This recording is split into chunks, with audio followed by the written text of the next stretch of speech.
Welcome back guys to Forza Horizon 5, and today I've got a video on top speed tuning in this game and how you can get the maximum speed possible with any car. Now, I'm going to break this down into three key sections for you. We're going to start with the upgrades you want to equip, and there are a few strange ones in there, so make sure you watch that all the way through and see, because there are some that don't really make any sense but do actually make the cars quicker in this game. So make sure you watch that part, and then I'm going to go on to a base tuning setup. So this is essentially a tune setup you can apply to any car to start with, and it will get you close-ish to that maximum top speed. Then finally I'll be going over fine tuning, so making small adjustments to that base setup for each individual car to get the very best top speed possible. Now quickly before we start, make sure you leave a like on this video if you go on to find it helpful, and if you have any questions during the video, make sure to put them in the comments down below and I'll try and get back to everyone who has a question. So let's get right into this. So first of all, you want to start off with the upgrades. Then as you can see, I'm using the Koenigsegg CC8S. The only real reason for that is it's just a good example for this video. It has a few of the unusual upgrades that you wouldn't expect to make a difference to top speed but actually do, so I've just chosen it for that reason. Obviously you can use any car because this is a general tutorial for top speeding any car in the game, not just this particular one. So the first thing you want to do obviously is come on over to conversion, and you want to equip the most powerful engine possible. I already know for this car it is the 5.1 litre V8. Obviously depending on the car you've chosen it is going to be slightly different. I just know the most power is from that engine for this car. Then onto drivetrain, you want to stick with rear wheel drive, and if you've got an all wheel drive car, switch it to rear wheel drive. That's because in this game, compared to other games where it was a bit different, but in this game rear wheel drive is actually slightly quicker for top speed setups. Previous games all wheel drive was quicker, but they have adjusted rear wheel drive slightly in this one, so it is going to make you about 1 or 2 miles per hour faster than all wheel drive. The only real instance where you'd use all-wheel drive is if the car has really low grip, so you're struggling to get the power down. But for maximum possible top speed, you want to stick with rear-wheel drive. Then in conversion, for some cars with your engine swap, you're going to have a turbo or supercharger upgrade. This car doesn't have it because this engine swap is already maxed out with maximum power. The general rule here for a top speed tune is you just want the most power possible. So if you've got a turbo upgrade, put that turbo upgrade on to get more power. And same thing with engine upgrades. As you can see, this car with this engine doesn't have any engine upgrades either. Your car probably will do with the best engine, so just max out every engine upgrade to the best one possible. There's no niche upgrades in there you need to change or adjust or anything. Just max out everything in the engine section to get the most power possible. Then we're going to move on to platform and handling and brakes. You're going to want to equip race brakes simply because they weigh the least. Obviously we're not going to really bothered about slowing down because we're doing a top speed setup. We're just equipping them because they are the lightest. Springs and dampers, this is a key one for a top speed setup and it is a bit unusual. You want to equip off-road springs and dampers. I know for some people, depending on your location, they're going to be called rally springs and dampers. They are exactly the same, just depending on where you live, they're called a different name for some reason. I know, like, I'm in the UK and they're referred to as off-road. I think in America, the game's got them set as rally springs and dampers. As I said, they are just the same. So equip off-road / rally springs and dampers, whichever one you have. Then roll cage, you don't want to upgrade the roll cage. That's just additional weight, so we don't want to equip that. One thing with this car is it doesn't have roll bar upgrades because it comes with race anti-roll bars as standard. If your car does have anti-roll bar upgrades, equip the race ones because they are lightest and they're going to let you adjust that roll bar. Then onto weight reduction, you want to equip race weight reduction simply because it is the lightest possible and that's going to help you get a higher top speed. Then moving on to drivetrain and clutch, you want to equip race clutch because it is the lightest clutch and it's going to allow you to shift slightly quicker. So go race clutch. And then drivetrain, you just want to go for the normal race transmission. You don't need one of these ones with additional gears like 7, 8, 9 or 10. That's just additional weight and you don't need those additional gears. So just go for the normal race transmission because it weighs the least. Then a driveline, same thing, race driveline because it is the lightest driveline. And differential is a weird one There are loads of different ones in this game compared to other ones. Most of the time they're all pretty similar, but sometimes different diffs, like the drift one, are slightly quicker. I'm just going to go with the race one to start with. We can come back to this later, but it will only be a very slight difference to the top speed. It doesn't really matter. Just go with whichever one you feel like, to be honest, to start with. It's not going to make too much difference. I usually go race or drift to start with. I'll just go race in this instance. Then on to tyres and rims. Start with tyre compound. You're going to want the slick race tyre compound. You can go drag tyre compound, but the highway in this game does have a few turns in it, so you do want that race one to be able to get around those turns a bit more smoothly. Generally, I guess you could go for drag, but as I said, you won't have that good cornering. You will have better launch off the line if you are trying to do some like highway drag races, but I just go for this slick race tyre for maximum top speed. Front tyre width, we're not going to equip, that's just additional weight, and we don't need that much grip because the turns aren't exactly that big on the highway in this game. Then rear tyre width, it's kind of preference. For rear wheel drive and a car with high power, I tend to upgrade the rear tyre width. It may slightly slow down your top speed, but most of the time it doesn't really make any difference to the top speed. So I just go for widest rear tyre width for that additional grip so you can get the power down. Rims, go for any of the lightest rims. There's a lot to choose from. I'm just going to go for the ones I had equipped previously. So as I said, just go for the lightest rims possible. Those ones are one of the lightest. Then rim size is a strange one. This increases top speed for some cars for some reason. Even though it adds weight, unusually it will increase top speed. What we're going to do is leave the rim size stock for now, and we'll come back to that after we've done the base setup, because then you'll be able to easily tell if it's going to improve or make the top speed worse. But without the base setup equipped, it's quite difficult to tell if it's going to be better or not. So we'll just leave them for now. We will come back to them later, so make sure you keep an eye out for that. Then your track width or your wheel spaces, I just go for max. It's preference. It doesn't make any difference to your top speed. I just go max, just because I think it looks better on some occasions, although it does look like that's sticking out a bit too much, but we'll just stick with it anyway. Then on to aero. This is a strange one in this game compared to previous games where aero would always make your top speed worse, which makes sense in real life. For some reason, aero makes some cars quicker in a straight line. So what we're going to want to do, and you can do this for any car, is always equip it to start with. And it's going to be like the rim size. We're going to come back to it later after we've done the base setup. Then you'll be able to see if it makes a difference or not. So just always equip it to start with, even though I feel like 80% of the time it's going to make you slower. Some cars, like this one, I know for example, that's what I've picked it. The rear wing is actually going to make the car quicker for some reason. So we'll come back and I'll show you how to see if that makes it quicker or not later. So now we've done that, that's all of the upgrades equipped. So the general rules there is just equip maximum power possible. So best engine, all engine upgrades if you have any. Then for everything else, most of them you just want the race stuff equipped, so the lightest race stuff. Then the upgrades that don't really make any sense but we want to equip anyway are like the aero and the different differentials, but we'll come back to stuff like that a bit later on. So that's all of the upgrades done to start with, and now we'll move on to the base setup. Moving on to the base tuning setup. So this is a setup you can apply to any car when doing a top speed tune, and it should get you fairly close to that maximum at top speed value.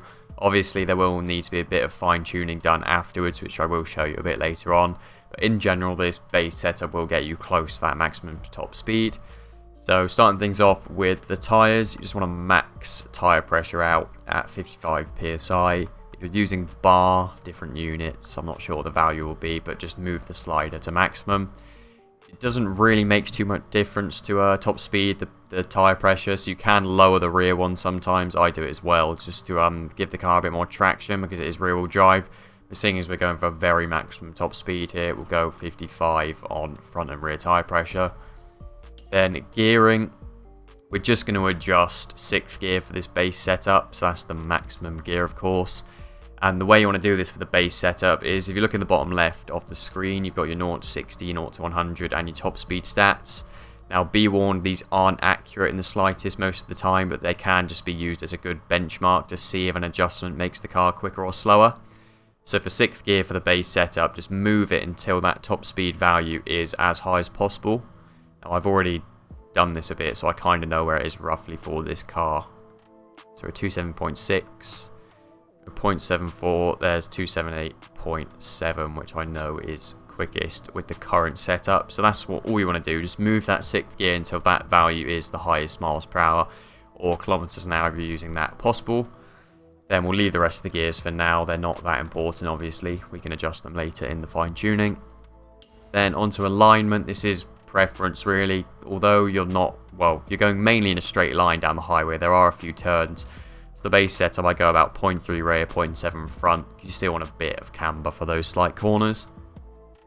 Toe angle you always want to leave at 0, because if you don't know what that is, it's like angling the tyres in or out, and obviously if you angle the tyres out from each other, that's going to increase friction and resistance and slow down your top speed. So always keep your toe angle at 0 for front and rear. Caster angle doesn't really matter, so I just leave it at 6.5. Anti-roll bar is all personal preference, and we can adjust that in the fine tuning section. We're just going to use that when fine-tuning to stop, oversteer or understeer, but you can just leave it as stock for now because it won't really matter too much. Springs, this is one of the important ones for a top speed setup. You want to go softest front and rear, and then we want to go lowest rear ride height, maximum front ride height. Now the reason for that being is, in this game for some reason cars are quicker when they're squatting. So the rear is as low to the ground as possible and the front is as high up as possible. Don't ask me why, it doesn't really make any sense, but that's just how it works in this game. So that's going to give you the fastest top speed. Same thing, we're going to reflect that on damping really. We're going to go rebound all the way soft.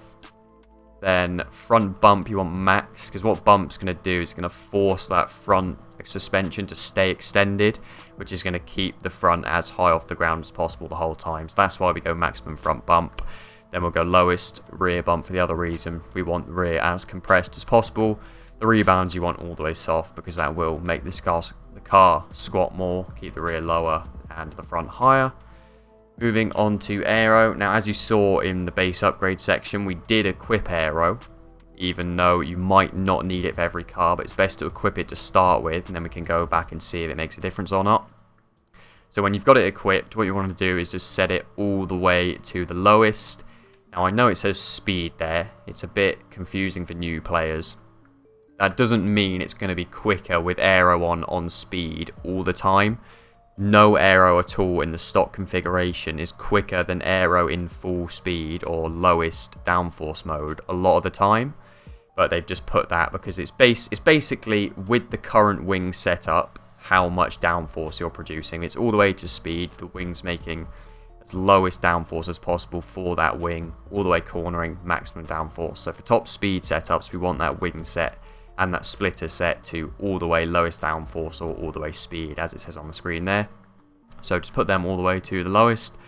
Brakes is personal preference. It doesn't really make any difference, obviously, because we don't plan on stopping. We're doing top speed. I always go 45 and 150. One thing I will point out for new players here is this is inversed. If you move the slider to the rear, it puts more braking towards the front. The way I like to think about it is the percentage on screen is the amount of brake pressure going to the rear. So if it's at 40% of the brake pressure goes to the rear and so forth. That's the way to think about it. The slider is slightly confusing for that, but obviously it doesn't really matter for top speed. Then differential, the only one that really matters here is acceleration, because we're going to be on the power when doing a top speed run.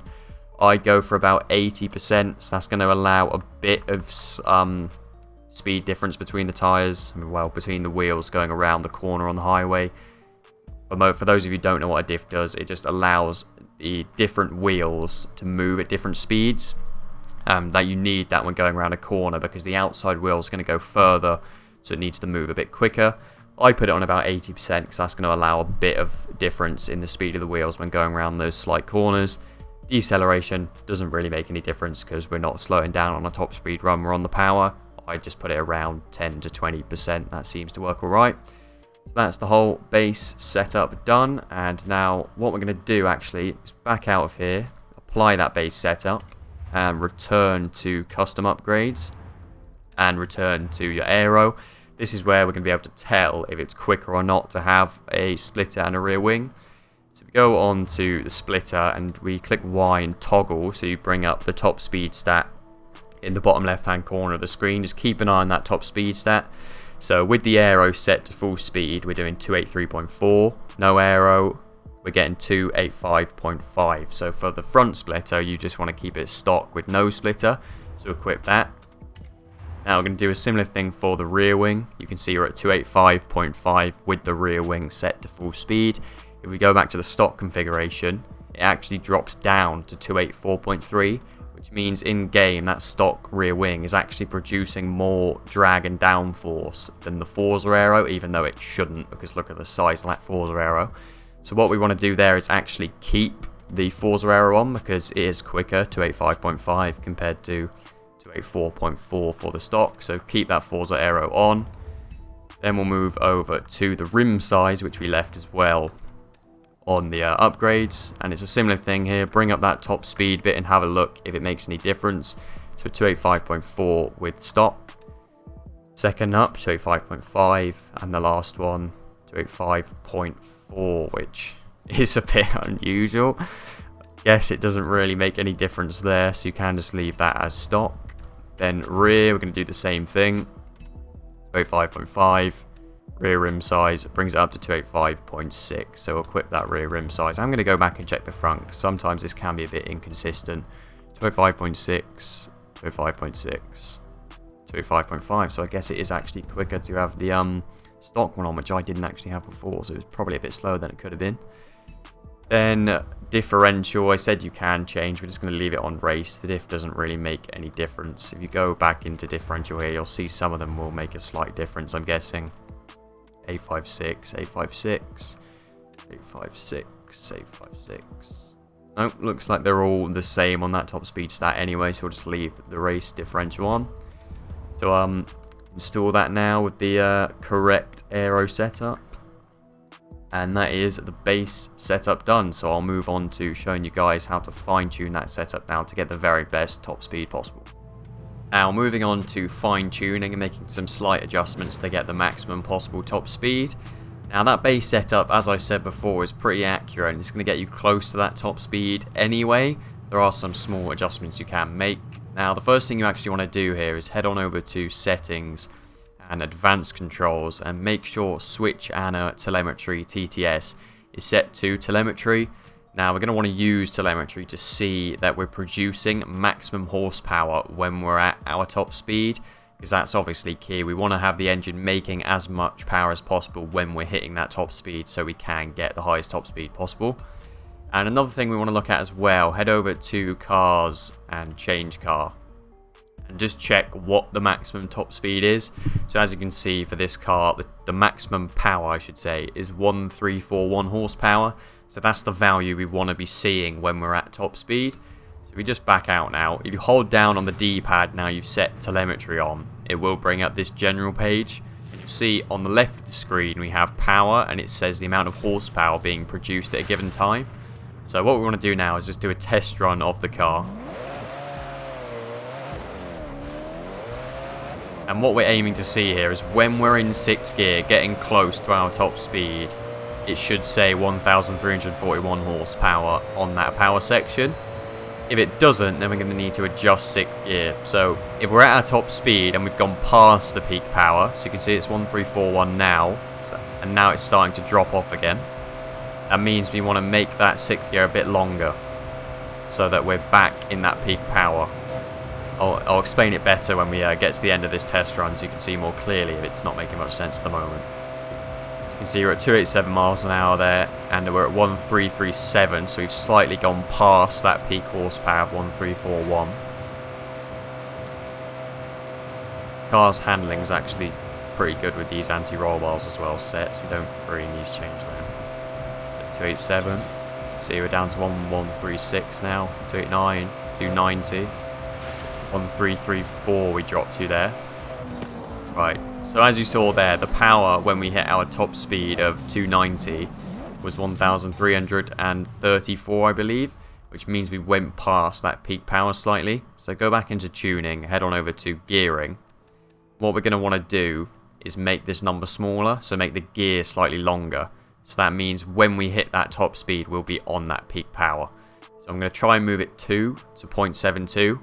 Now, if the opposite happened, if you never reached peak power, so say 1341 is our maximum power, if the car was at its top speed and you're only at about 1,200 and you never hit 1,341, you want to do the opposite here, so you want to move the gear the other way and make the gear a bit shorter.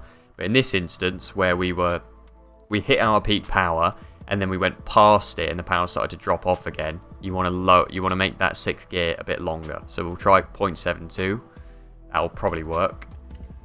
And we'll back out there, and I don't... Oh yeah, because I'm in Horizon Solo, I can rewind. Didn't count the time when I was paused. And you'll be able to see better now. Now I've lowered that gear to 0.72. The gear's going to be a bit longer. We should be on about the peak power when we're at our peak top speed.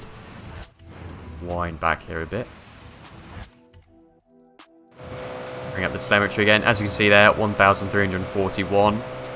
And we're on our 290 miles an hour, 1340, dropping down a bit to 1339 there. As you can see, we made that adjustment and now we're on the peak power. So I'll just explain it one more time. It's getting a bit confusing because if you're a new player, it might be. Bring up that telemetry. If you see the car hits the peak power and then goes past it and the power starts to drop off again, then you want to make that gear longer, so lower the number in the tuning menu. If the opposite happens, if you never hit the peak power, you never reach it, you want to make the gear shorter so that you reach that peak power. So you want to make the number bigger in the tuning section. It's a bit complicated. If you have any further questions on that, just put them in the comments because it is quite difficult to explain to a new player, I guess. So that is the 6th gear done there for top speed. So 6th gear is set right, and that's where we want to have it. Now we go over other things in the tuning menu which you want to change. Tyre pressures we can just leave here because they actually work well for top speed. Alignment doesn't really need any changing. If you want to be really precise, you can adjust your alignment. So you'd bring up the tuning menu and head on over to your tyre heat. And the way you adjust the alignment correctly is when you're going around a corner or driving along down the highway, you want the inner, middle and outer temperatures all the same. It doesn't really matter that much for top speed, so I'm not going to go into too much detail with that one. You can try and adjust that if you'd like to. And anti-roll bars, the handling was actually quite good there, so I'm not even going to bother changing those. Just the general rule of thumb is, if the front is stiffer than the rear, that's going to make the car understeer. And if the front is softer than the rear, that's going to make the car want to oversteer slightly. So if you find your car spinning out backwards, like oversteering, then you want to stiffen the front springs and soften the rear anti-roll bar, I should say. If the opposite's happening, if you're going straight on around every corner and you're understeering, do the opposite. Soften your front spring and stiffen your rear anti-roll bar. Sorry, I keep saying spring. Springs and damping, you actually leave these the same for top speed setup. This is generally just the quickest damping and spring setup for essentially every car in this game for top speed.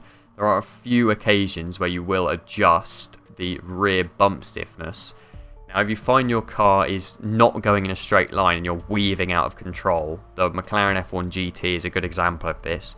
So if you find your car's weaving around, it won't go in a straight line, add some rear bump stiffness, that's going to actually cause the car to go more smoothly in a dead straight line. The McLaren F1 GT is a good example if you want to see this in person.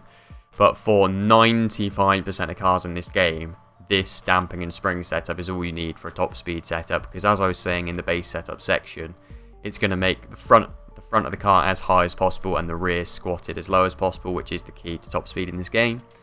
Aero doesn't actually need any adjustment from that point. You just want it as low as possible, obviously. Least drag, least downforce. Brakes don't need to change. Differential don't really need to change either. So the only real thing you do on the fine tuning section is that 6th gear. Now the gears in between, if you want to adjust them so the car accelerates well and